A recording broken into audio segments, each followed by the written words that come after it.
ॐ साई परब्रह्मणा नमः।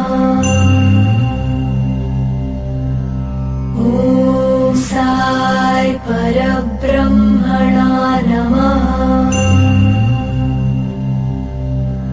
ॐ साई परब्रह्मणा नमः। ॐ साई परब्रह्मणा नमः। सभी भक्तों को सादर नमन। आज भी एक अनुभव आप लोगों से साझा करने के लिए आया हूँ। मित्रों, आप लोगों ने सुना होगा या सच्चरित्र में पढ़ा होगा, बांद्रा में हेमाड पंत जो सच्चरित्र के लेखक हैं वो रहते थे। तो एक बार उनके स्वप्न में बाबा आए और उन्होंने उनसे कहा था कि मैं तुम्हारे यहाँ भोजन करने के लिए आऊँगा।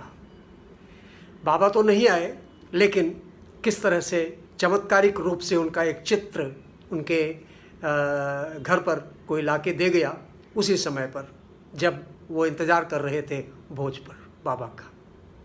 तो मित्रों, ऐसी ही एक घटना हमारे साथ भी है जो स्वप्न के माध्यम से जब बाबा ने हमें दर्शन दिया। मैं भी उस समय बांद्रा में ही रहता था। बांद्रा में कलमेडा पार्क है जहाँ मैं रोज़ नित्य नियम से जॉगिंग करने के लिए जाया करता था और योगाभ्यास भी वहाँ जा कर के मैं किया करता था। तो एक दिन योगाभ्यास करके और जॉगिंग करके जब मैं घर पे वापस आया तो मैंने अपने दरवाजे पर दस्तक दी तो मेरी श्रीमती जी ने दरवाज़ा खोला और दरवाज़ा खोलते समय मैंने देखा कि उनके चेहरे पर एक बड़ी रहस्यमय मुस्कान थी। अचानक जैसे ही दरवाज़ा उन्होंने खोला तो मेरी नज़र मेरे लिविंग रूम में डाइनिंग टेबल की एक चेयर पर बैठे हुए साईं बाबा पर गई। मैं तो देखकर दंग रह गया। मेरे साईं बाबा मेरे घर के अंदर और मेरे लिविंग रूम में बैठे हुए हैं। मित्रों, जो तस्वीर आप बैकग्राउंड में देख रहे हैं, यही स्वरूप बाबा का। मैं सदैव बाबा की उस तस्वीर की पूजा करता हूँ, ध्यान करता हूँ जिस पर वो पत्थर की शिला पर बैठे हुए हैं। ये जो तस्वीर आपको दिख रही है, इसका कभी मैंने ध्यान किया ही नहीं। तो अचानक से स्वप्न में आ जाना एक बहुत ही आश्चर्यजनक घटना थी। मित्रों, मेरे मुंह से अचानक निकला, हेलो साईं बाबा, आप हमारे घर में। इतना उत्साह, और मैं जा करके तुरंत बाबा के चरणों में गिर गया और बाबा ने मुझे उठा करके अपने गले से लगा लिया। मित्रों, आप लोग अनुमान लगा सकते हैं कि हमारी उस समय हमारी क्या दशा हुई होगी। कितना आनंद का क्षण था वो मेरे लिए। और वहीं पर बाजू में सोफे पर मेरे एक चचेरे भाई बैठे हुए थे जो कि अब इस दुनिया में नहीं है। मेरी श्रीमती जी भी अब इस दुनिया में नहीं है।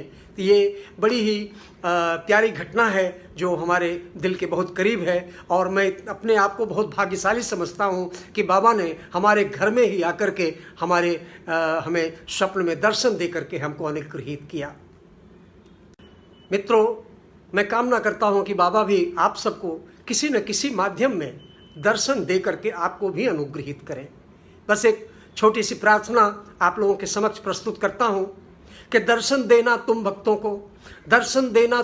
को, हे साईं दुखियों के हितकारी। वचन दिया है तुमने हमको, साईं अब रखना लाज हमारी, साईं अब रखना लाज हमारी।